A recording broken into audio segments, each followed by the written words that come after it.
think you're on mute, Dan. There we go. I forgot to unmute myself again, brother. How are you, man? I'm good, thanks. That's been the story of the pandemic, right? Like the month and a half since we switched to StreamYard. That's been the story, because on Restream, you never had to mute yourself when a video was playing. Right. And now you got to mute yourself when a video is playing, and I keep forgetting to mute myself because I just wait for the 3, 2, 1 countdown, and then I start talking, because I don't talk very much. So, I tend to not wait. But anyways, how are you doing, brother? So you are, let everybody know where you are right now, because we're at you're at the second annual DAT conference. Well, it's the second annual in sort of the format that we're running. DatCon, I mean, it used to be called DAT's User Conference for those that have been around a while. DatCon is sort of the second time we've been using this name, but it's our annual user conference, essentially. Having it in Houston this year, San Antonio last year, Houston this year, we're at the Galleria. We've got a record attendance, Dan. That's sort of the good news in the soft freight market. That's always a very interesting sign. Yes. We have a record attendance, probably in the order of around 300, 320 people, including staff. So all of our brokers, shippers, not a lot of carriers, but mostly shippers and brokers are here for the 3-day event. Started this morning with our shipper consortium of companies. Yep.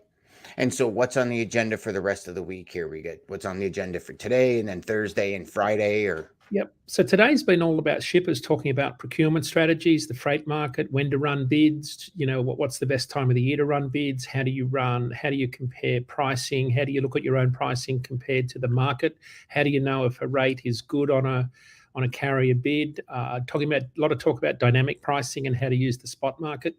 It was interesting, they showed some charts this morning of how during the last soft market in 2019, the volume of freight moving on spot dropped to about 9% in the soft market. This year, it's still in a historically soft market. It's sitting at 16%, and I thought that was really interesting, because remember on our show we talked about one of the things that was different with shippers last year is they were buying spot market strategically. It was a strategic buy because they were putting certain volume directly onto the spot market, namely low volume lanes. And but also why they're doing it is they now got more data than ever, so they can use API and dynamic pricing to figure out really quickly if a load should go on the spot market or if it should stay with their tier one, incumbent carriers in the contract market. So a lot more dynamic pricing and a lot more strategic buys on the spot market. Obviously, the rates are so low at the moment that becomes advantageous to them. That's interesting. And, it was one thing that you were saying to me before the show started, which I found very interesting, is you've got a ton of shippers on your system. And I think that is amazing that shippers are actually looking into what pricing is and like where the market is. And I really think it for lack of a better term, it flatlines the industry. We got that question. We said, well, shipper said, are you sharing this data with carriers? And we said, yes, of course. We are the Switzerland of data when it comes to this, because we're the neutral third party. I mean, we're a Switzerland of data. That's a good one. We're aggregating the data, and took me a minute to get that. I'm like, what is it? Oh my God, never mind. We're completely neutral. Yes. But it's interesting, Dan. I was at a conference in 2019, and it was a group of chemical shippers, and I was talking about the freight market at my prior company, And honestly, Dan, it was like we were talking about two different freight markets. They had no clue about what was going on in the freight market because they really lacked insight and data. And when I explained to them how we saw the market, they thought, oh, well, that's not what we get told by our carriers. So what's changed in 4 or 5 years, I think, is a lot more data is available. There's a lot more tools that you can visualize your own data. Shippers in particular now have got so many good software applications that they can in real time see exactly what a lane is paying and figure out how to buy capacity on that lane. They're here at our conference and they're listening to all of the experts talk about what's happening in the freight market. That wasn't normal. I don't think that was normal in my experience here going back 5 years. That's not something we would have normally seen. No, I agree with you. I see it a lot that COVID, and not to keep going back to the pandemic, but I think the pandemic changed the way companies see logistics. Pre-pandemic, I think it was more along the lines of a necessary evil. We got to get our product Great point. Market, so we may as well use brokers or whatever the case may be. And now they realize that we're an intricate piece of their overall supply chain and a really intricate piece of the profitability of the company. Yeah. Because if you just look at what happened with shippers during the pandemic, and we have Greg on all the time, who's caught, like, immediately he had 1.3 million square feet of warehouse space he never had before, right? And you're talking $3-4 a square foot, between 2 and 4, depending on where you're warehousing, and he had them all over. So you're upwards of $4 or $5 million a month extra spend in logistics. That chews away at your profit very quickly. And not to mention when prices were here, then they went here, then they went, you know what I mean? And they were doing this the whole time. Right. And I think shippers have become way more aware. And remember, they need to be into the market. They need to be educated. Remember some of the big earnings calls, and I'm going to say one of the big cereal firms in late 2018, it was a Q4 earnings call. And we started to see a lot of Q4 earnings calls from big shippers cite earnings misses because of, I'll quote, higher transportation costs. And again, that was kind of a new phenomenon. I hadn't seen it to that level before. Now, 2018 was nothing like the rate increases we saw during the pandemic. Yes. And remember, back in 2018, people lost their jobs over this. There were a lot of people in procurement and on the shipper side that didn't see the end of 2018 because of their inability at the time to forecast where rates were going. And then, of course, what's happened now is people have become, when I say people in the shipping side and in traffic management and procurement are very cognizant of not making a miss, of not missing where the market is. And when you look at some of the tools like we've got with our Benchmark IQ product, a shipper can see at a lane level where they are compared to the market. So if a C-suite is saying, why are our transport costs higher? They're not going to be exposed like they were in 2018 because they can say, hey, everybody's paying more because all of the rates in the market on this lane are we're paying exactly what the market's paying.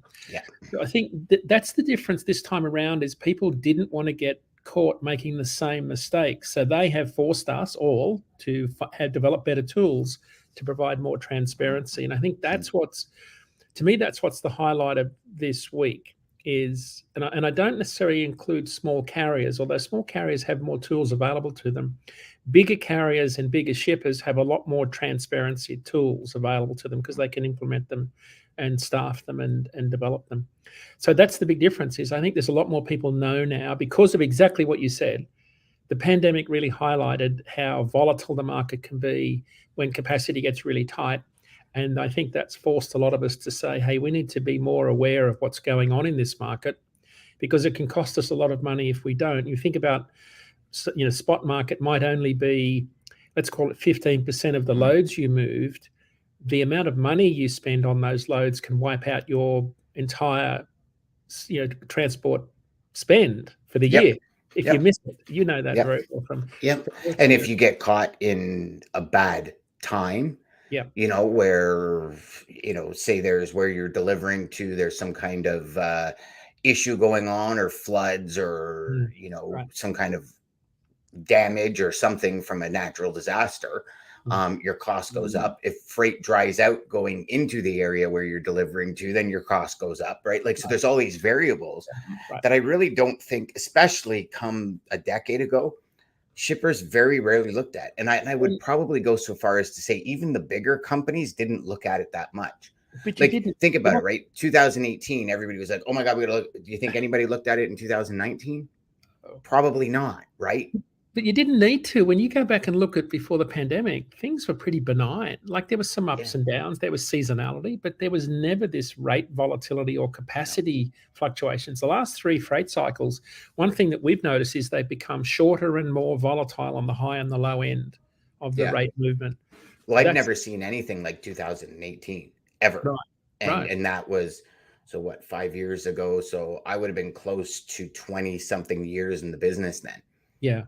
Never seen anything like it. And I think that really shook people up. Like, even, I mean, I think the pandemic increased it, but even after 2018 into 19, I know, speaking with a couple of really good friends, their customers were like, hey, how do we not go through this again? Like, what do we need to do to not go through this? And I don't think people had enough time to put their plans in place, but before the pandemic hit, right? I think for our listeners, one of the things that's really important with this conversation that we've had in the first sort of 10 minutes of the show is everybody you're talking to now has more information available to them. Yes. You as a logistician and provider of solutions have to know more about the market than anybody, because people you're talking to have a lot of information at their disposal today, because there's a lot of tools available that you can buy. The pandemic also, Dan, spawned a lot of podcasts. Like, think about what we're doing today. I mean, we started our DATIQ show on Tuesdays during the pandemic because it was a way to not travel, but still to connect with people without, getting afraid of being sick. So that's that. There's been so many more shows come out, high quality shows, not just ours and this one, but just high quality shows with really good content. And I think what drives that is we've also got a lot more information available to us. There's a lot more tools. There's a lot more publicly available data. I mean, just take Professor Jason Miller with the information he's been able to glean from publicly available data and the analysis he does. Before the pandemic, Dan, we didn't have Jason Miller as our go-to freight market expert that's impartial. He's not selling anything. He's not selling clicks. He's not selling software. And he generated his truckload ton-mile index out of complete frustration in 2019, I'm going to say maybe 2020. He was really frustrated with the lack of impartiality in a lot of the major indices, because they were all missing the mark. They were missing what the pandemic was doing to the market. So he went back to the turn of the century and developed a really good model that pretty much tracks exactly how the market's going. Now, the critics will say, well, it's not real time. Well, it's 45 days behind where the market is, because that's how the government data set works. But he's proved to be entirely accurate over the course of the last 5 years in particular. To be honest, Dad, he's the only one that's really made a lot of sense about what's going on in the freight market, which is an important statement, because very few people have been able to make sense of what's been going on in the market, because the textbook's been thrown out the back door. All of our economic books are irrelevant because of what's happened in the last few years. So there's a lot more. He's done great projections, like even just from the data he's compiled. And then he said, this is here's my thought for what might happen. And he's been pretty bang on. And we've developed, I mean, look at DAT, we've developed some pretty good economic commentary. We've got good partnerships with ACT Research. Tim Denoyer, who writes the CAS report, is here on a panel with me tomorrow talking about new truck and trailer orders, potential increase in cancellations of orders for new truck orders, which is sort of, they're starting to climb up a little bit. He's started to climb? Yeah, a little bit. So companies are not replacing their fleet. They're going to kind of maintain them to run a little longer. I think they're doing both, Dan. I think they're trading in their older, higher mileage vehicles that they let run a bit longer than they should during the pandemic because of the parts shortage. And I think what they're doing is they're, shortening the age of their fleet. And there's good economic reasons to do that. This time of the year, we always see pre-orders before the end of the year for tax purposes. There's also pre-orders looming because of changes to emission standards. So there's lots of reasons why orders would be high this month. And then, of course, what that'll do is flood the market with off-lease vehicles in the used truck market. Prices have just come back down in the used market to below 2018 levels, which for the last 3 years, Dan, used truck prices have been higher than the previous high in 2018. Yes. They've just come back down below that. But I always watch cancellations because that was the outcome from 2018's massive surge in new truck and trailer orders. If you remember, Q3 of 2018, there was record numbers of trucks and trailers being ordered. That was followed by a quiet 2019 where people started to cancel those orders. The long-term run of cancellations is about 1% of the backlog each month. It's up to 2.5% in the latest set of data coming out in September. So not huge numbers, but I'm watching that to see if large carriers start to get worried about demand next year and start to be a little bit more cautious about how many new trucks they want to bring into the market and not have an overcapacity situation next year.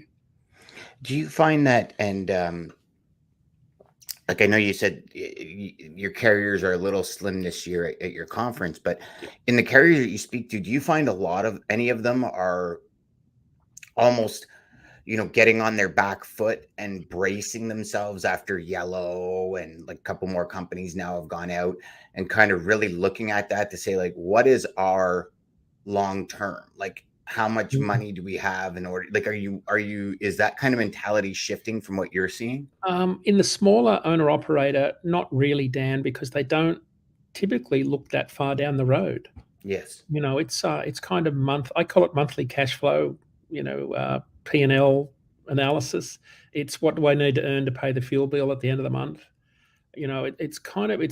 Unfortunately, that's how a lot of the industry runs. It's pretty much driven by cash flow and maintaining positive cash flow. And positive cash flow comes from running as much miles as you can and getting paid as quick as you can through factoring and those sorts of things.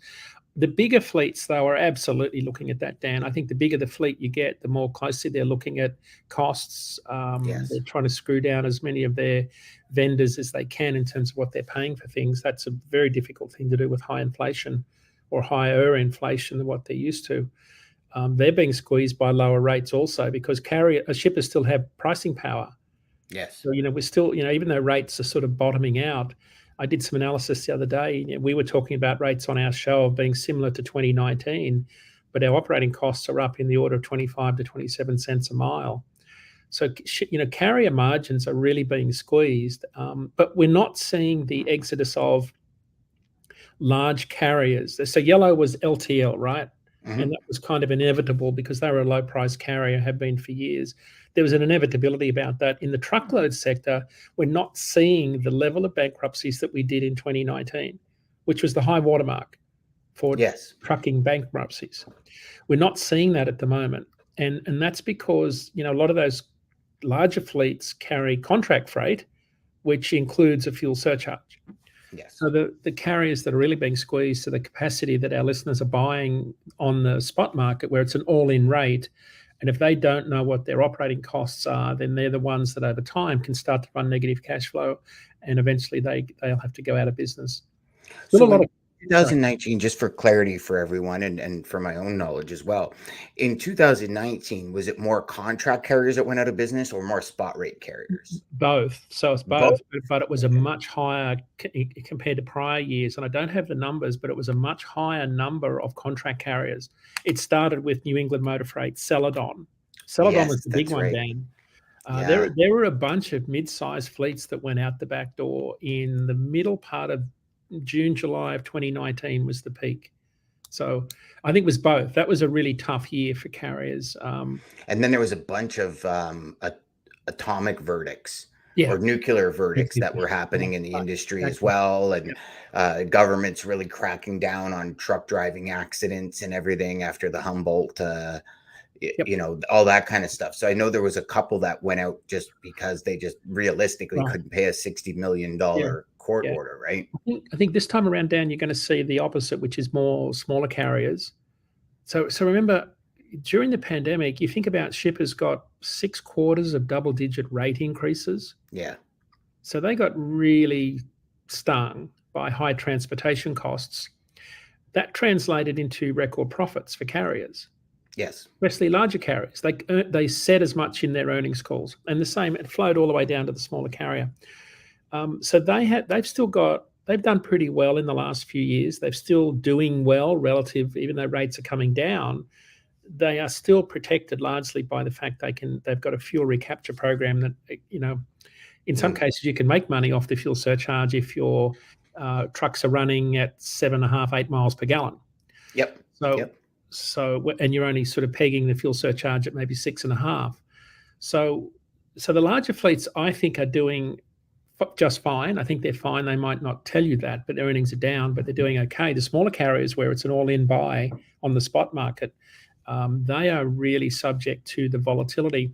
Why I think we're going to see a continuation of more of those exiting is because a lot of those new entrants paid double what the trucks are worth today. So they're financing double what that truck's worth, maybe triple. There was a time there in 2021 where used trucks you were buying used trucks for 3 times what the long-term average was.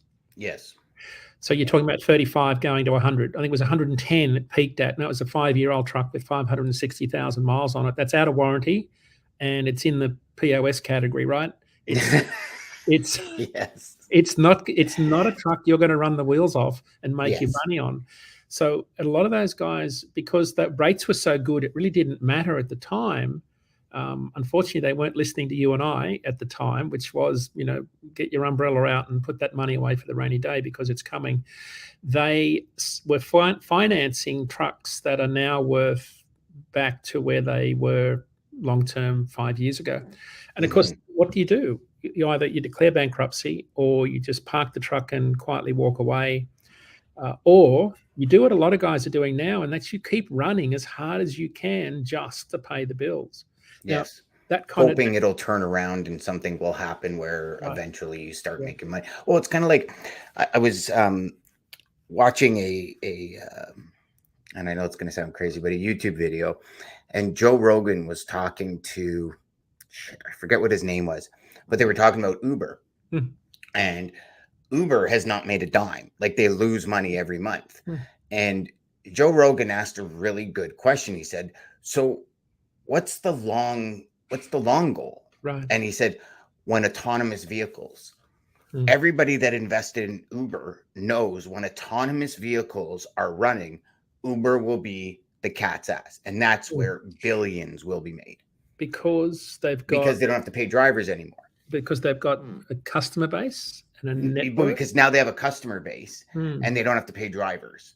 So when cars drive themselves, they're going to probably be electric, and they're going to drive themselves. So when it's all autonomous, and that is what this guy was talking about. And he seemed like he was a professor of something.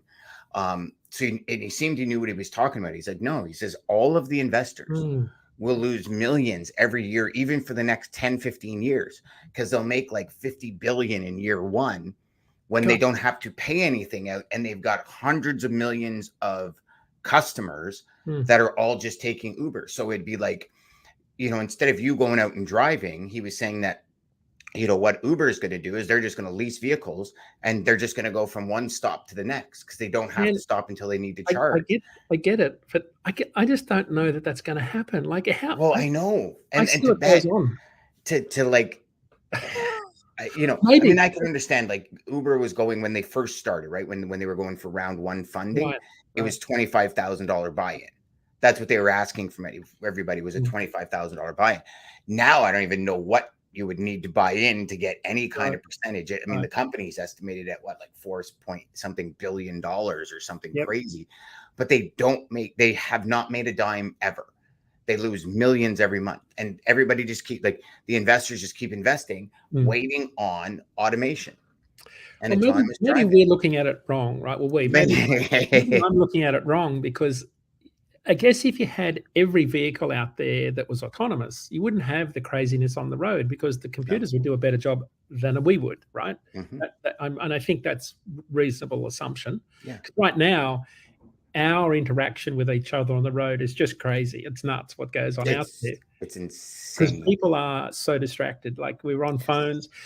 Dan, I went for a drive the other night in my truck to the truck races, and I'm passing other trucks because I'm bobtail, right? So I'm whipping along in the Hammer Lane, and I'm going past large fleet trucks, and I'm counting 6 LED screens suction cap to their windscreen.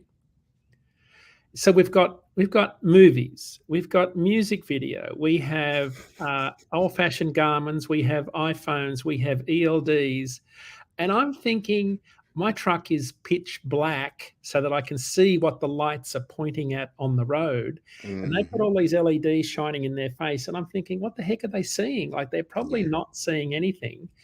And that's so we've got people out there right now that are already distracted, and I think the danger is in the gap between now and full autonomous. Yes. Right Well, I now, mean, I'll tell you, I find myself way more distracted now that CarPlay and stuff is up on my screen than I was when I had a cell phone in the car. I'm like, because it's just like now it's like, well, the cell phone's not in my hand, so I'm legal. And you're like touching your screen and looking up and touching your screen and like you know, and it's I don't know, I find it more distracting. You know, Elon Musk, I was watching him being interviewed a couple of weeks ago, and they said like, you know, you're going for this autonomy, like autonomous vehicles, autonomy. They said, like, what's the big reason for that? He said, well, look at it. He says, I have a dream of anyone who owns a Tesla can make money while they're at work. So he says, think of it like this. You own a Tesla, you go to work, your Tesla leaves your parking lot at work, goes and picks people up, drops them off. So all day your Tesla's running around town, dropping people off, making you money while you're at work. Then it pulls back in, and with stage 3 charging and everything, and now like there's they're looking at putting charging underneath, kind of like where you just rest your phone on a charger. So he says when that technology, when that starts hitting, you don't even have to get out to plug your car in. The car will literally just drive over this thing, stop, shut off, and it just charges it, and then it gets going again. And he said, so that's kind of what we're looking at as a company for Tesla, as another sales tool, is like, you know what, we have a network of like kind of like their own autonomous Uber network. So it's interesting. I totally get that, because I think there's even talk of smart roads, whereas you're driving down the road should be charging. There's one in Germany or Italy, I think. Yeah. Where they did like 10 miles or something of it just to test it out. All that revolutionize the way we move things around. That includes freight, but I think that's a ways off. But on the subject of EVs, I had my Uber driver the other day to pick me up to bring me to Houston, or to the airport to go to Houston. He had a Toyota Corolla hybrid. And I was fascinated by, on the dash, there was a picture of showing which way the power was moving between the engine and the battery. And I said, what's the economics? And he said, well, I'd never have a fully electrified car because of the charging time and the fear of running out, of power. He said he loves the hybrid. It's exactly half the cost of running a gas-powered car. And he absolutely loves it because you can see the battery being regenerated, going downhill. The engine is sort of sitting there completely charging the battery all the time. So I could see hybrids making a big inroad if they're not already. They are. I mean, my Ford Fusion, I used to get 2.6 liters per 100 kilometers. Right. Like I would fill up, and it was a car, and it would last me 6 to 8 weeks. Wow. And it was incredible. But I mean, I mean, obviously it's not an EV talk, but I look at it like this. Like I had a Lightning on order, which is the electric truck from Ford. And I'm sitting with my salesperson, and he's telling me about, the cost, which is astronomical compared to what they said it was going to cost. And B, he said, okay, so you can't supercharge this thing. So superchargers are the ones where you plug in like 20 minutes, you get 80% of your fuel, of your electricity back to drive. And he says you can plug it in maybe 2-3 times a year. And I said, well, why? He says, well, because it still damages the battery. And so and I got the extended battery, so it was like 585 kilometers, which, I mean, it's the average car that would get that, right? But I looked at it, and I looked at where I would go with it, and I looked at what I would do with it, and I'd have to spend close to $1,900 a month on fuel in order for it to be worth it. And I'm like, okay, well, forget it. I'll just keep my V8 truck, because I don't go very far. So it's like, it's these hybrid electric, like all of these vehicles coming in, it's based on commuting. right? And I think, and again, if there's anyone out there that has more expertise in this industry, I think sales are dropping off because so many people are working from home now. And it's almost as if the electrified vehicles like the Polestars or the Teslas are more of a status symbol now than for use. And I'll explain to you why. So I met up with somebody the other day and he was in a Tesla. I said, a Tesla Model 3.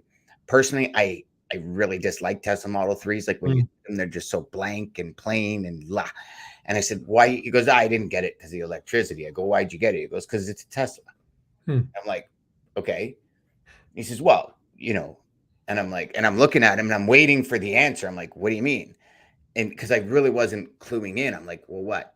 Like, he says, no, it's a Tesla. Like everybody looks at a Tesla. And I'm like, oh, vanity matrix. Got it. Okay. So that's why he got it. And I don't know. I mean, it'd be interesting to see how many people get it because it is a Tesla. They got great marketing. Don't get me wrong. Right. Just like the iPhones, right? Right. People die over iPhones, but how many people really use the phone to its maximum capability? Right. Yeah, it's a great point. Yeah. So we should talk some data. Yes, let's do that because I think we've been talking 31 minutes just shooting the shit. Probably thinking, what the heck is going on here? It's Data Day Wednesday. Yeah. But Dan, interesting. I mean, I'm kind of a little bit surprised by the September import data, up 4% month over month. Number of containers coming in just below the pandemic levels for September. So we're kind of getting back to normal levels, which is really good. Up about 10% from 19. So still no sign that there's a massive, implosion of import levels coming from overseas, but this is peak season. I had it wrong. I thought we would have peaked in July, but we're still seeing more containers coming in. One thing that is obvious, Dan, is the West Coast is regaining its lost ground.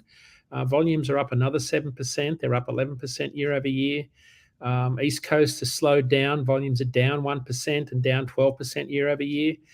Gulf Coast is sort of up also, which is no surprise. So the September data supports a reversal of what we saw, which was that coastal shift from the west to the east. It's gone back to the West Coast. Reasons are fairly obvious. I think we'll just recap them very quickly, but the longshoreman contract has been ratified, so we don't have the labour dispute looming. We don't have the backlog of ships that forced everybody to find another port. But more importantly, I think, Dan, is intermodal and truckload rates are so low. They're like almost $2 a mile lower on the truckload side than where they were at the peak of the pandemic. So you can still move a lot of your imports inland on intermodal because they've got the capacity to move to Dallas, Kansas City, Joliet, and points further east. So you don't have to reroute it to the east. You can still move it to So if you think back to last week's show when we talked to Jim Blaze about the economics and the geography of Chicago and why it's such a pivotal hub, the cost of getting goods in there is still relatively competitive. Truckload is not competitive with intermodal on a lot of lanes, a lot of long haul lanes. But also remember that it's also intermodal hubbing in Chicago is also one of those points where they move a lot of the empties back to the West Coast to go back overseas because for every 4 loaded containers that come into the country, 3 go back empty. So we export a lot of air back overseas for those containers to be reloaded. So intermodal's got a really strong foothold in that west to east and then east back to the west. It's not just Los Angeles, Chicago. It's also Los Angeles, Chicago, and Seattle, Chicago, and bi-directional. So that's why you see sometimes, and I watch trains a lot because it tells me a lot about truckload demand, but you see a lot of trains moving that are miles, like 2 miles, sometimes 3 miles long of just empties running back to the West Coast. It's phenomenal to watch. Mostly they'll always be the same shipping line that's waiting for a particular ship to load all of their boxes to take them back. So import data was very interesting. I thought that was a good sign. So the big takeaway there is that a lot of those imports have sort of migrated back to that area. Spot rates are still holding pretty flat. We're not seeing any particular movement. Dry van rates sitting right around their two-month average at about $1.60 a mile. So they're still sort of trolling along the bottom. Reefers sitting at about $1.90 a mile. Same story there. Flatbeds sitting at about $1.88 excluding fuel. So not a lot of movement on the contract side. Active rates are up slightly in dry van, which is kind of interesting. Replacement rates based on RFPs 60 to 90 days ago are coming in slightly negative. But again, there's a real sense, Dan, that the market is bottoming out on the rate side. So rates, the rate directionality is kind of, I think, a reflection of the balance between supply and demand. And how the RFP discussions are going between shippers and carriers. We're still seeing capacity in the spot market exit. So when we looked at the data for, and I'll quickly pull that up, when we looked at the data for the end of September, it showed that, if I can quickly find it here, let me get this, here it is here. So we saw that I thought we would lose more because of the surge in diesel. In fact, in September, we lost 800 fewer long-haul carriers than we did in August. So August was a pretty high month, certainly not the highest in the last 12. The net, here's the net that's kind of staggering. We lost in September, Dan, it was a net loss of 1,740 carriers. We had 11,000 leave the industry, but nearly 9,200 join. So the leakage is very slow when it comes to capacity exiting the industry. But when you look at it over the last 12 months, we've lost 124,000 carriers, but gained 122. So Wow. Why would anyone? Why would somebody? Well, I guess because if used truck prices are coming down, that's typically the way a new company enters the market, is with a used truck. I think a lot more final So they're mile. coming down. So they're saying, well, now it's a good deal to get in the industry. Right. And I think the market's changed. It's hard to see it at a macro level, but I suspect there's a lot more expedited, straight truck, final mile, white glove, tailgate lifter, all those sorts. I think there's a lot more of that going on in that first mile, final mile space. A lot more smaller vehicles that need a DOT number and authority, right? A lot more smaller carriers are entering the market.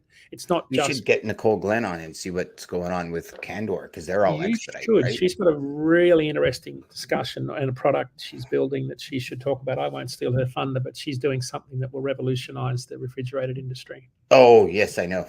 Yes. Yes, I know. You told me about it in Chicago. Super cool. That is insane. Yeah.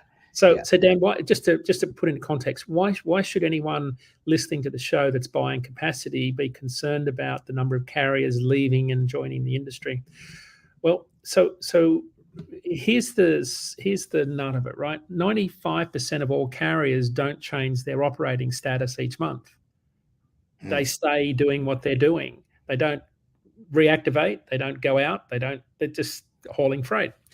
It's the 5% of capacity that's leaving and joining the industry every month that moves the needle. Why does it move the needle? Most of these carriers are in the spot market because they're too new to the industry. So what happens is, if you've got a lot of volatility in the spot market, small numbers of carriers have big changes in capacity because the spot market's only 15% of all the freight. But if that 5% of carriers are leaving the industry at a rate of 11,000 a month, it has a much bigger impact on the spot market. And when you start to lose capacity in the spot market or gain capacity, it makes a bigger impact on the rate directionality, because if we keep losing spot market carriers like we do, what will happen is there'll be fewer trucks to haul spot market freight, and spot market rates will go up. Yes. And then after that, in a few months' time, contract rates will go up. Yep. So that's why you should listen to, when we're talking to about capacity exiting the industry, that's why Dan's comment earlier about bankruptcies and, why should we watch those sorts of things? They all tell us something about which direction the market's going. And right now we're still sort of rocketing along the bottom, or bouncing along the bottom is probably a better term. Because when you start to see spot rates go up meaningfully, consistently, that will tell you that enough capacity has left the industry. And now we're starting to see more loads than trucks.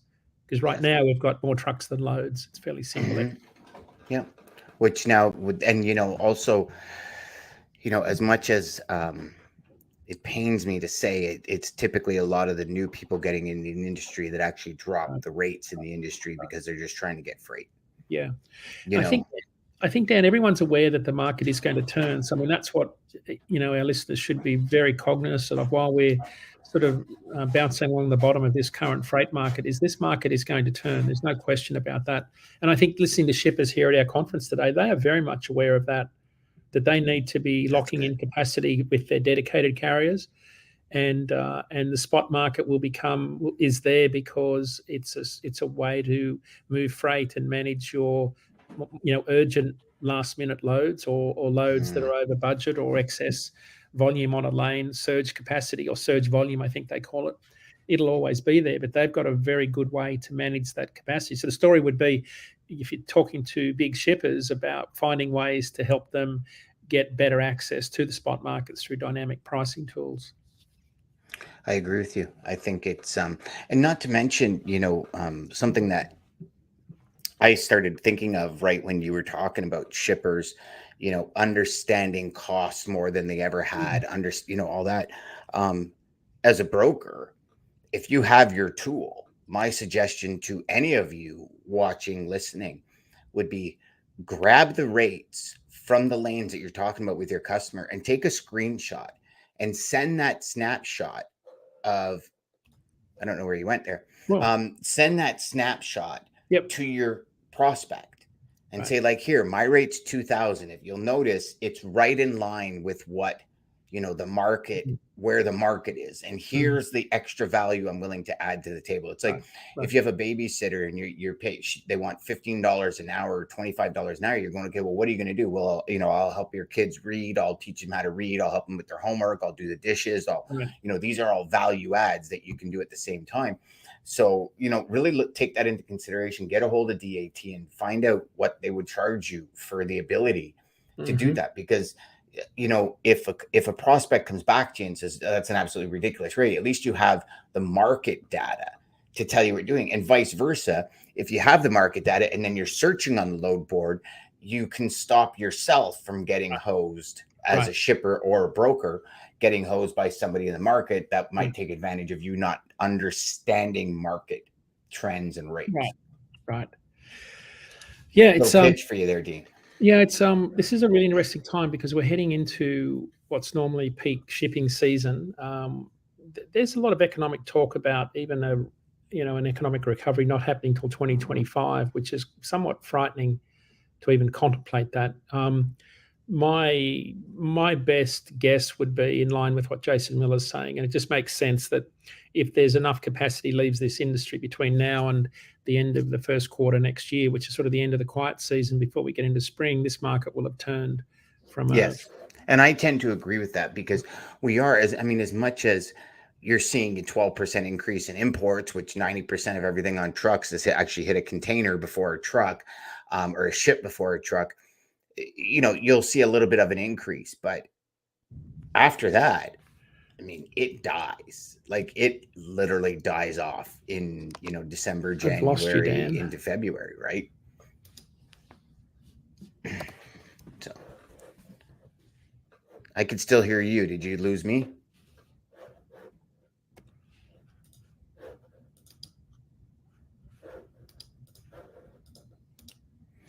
Dean can't hear me. Okay. Can't hear you at all, Dan. I don't know what's going on. You're good. I can hear you.